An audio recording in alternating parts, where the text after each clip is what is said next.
இன்னைக்கு திரை விமர்சனம்ல பார்க்க போறது அமேசான் பிரைம் ஓடிடியில் ரிலீஸ் ஆயிருக்க சரஸ்வதி.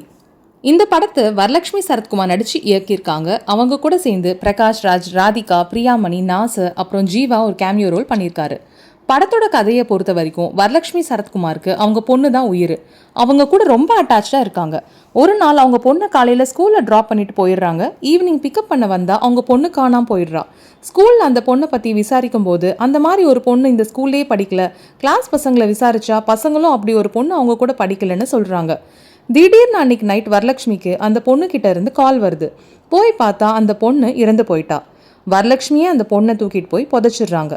இதுக்கப்புறம் அந்த பொண்ணுக்கு என்ன ஆச்சு, யார் அந்த பொண்ணு அப்படி பண்ணாங்க, அந்த பொண்ணு ஒரு நிஜமான கேரக்டரா இல்லையா அப்படின்றது படத்தில் ஒரு பெரிய சஸ்பென்ஸை கொண்டு வருது. அட்வொகேட்டாக இருக்க பிரகாஷ் ராஜ் வரலட்சுமிக்காக அந்த கேஸ் எடுத்து நடத்துகிறாரு. தப்பு பண்ணவங்களுக்கு நீதி கிடைச்சதா இல்லையா அப்படின்றது தான் படத்தோட மீதி கதை. சின்ன வயசு நடக்கிற ஒரு கொடூரமான விஷயம் அவங்க பெரியவங்களா ஆனதுக்கு அப்புறமும் அந்த ட்ராமா அவங்கள துரத்திட்டே வருது அப்படின்றத படத்தில் ரொம்ப நல்லா காமிச்சிருக்காங்க. இந்த படம் தமிழ் டப்பிங்கில் அமேசான் பிரைமில் வருது. சரஸ்வதி ஒரு எமோஷனல் த்ரில்லர் படம். அடல்ட் கண்டென்ட் கிடையாது. தாராளமாக ஃபேமிலியோட பார்க்கலாம்.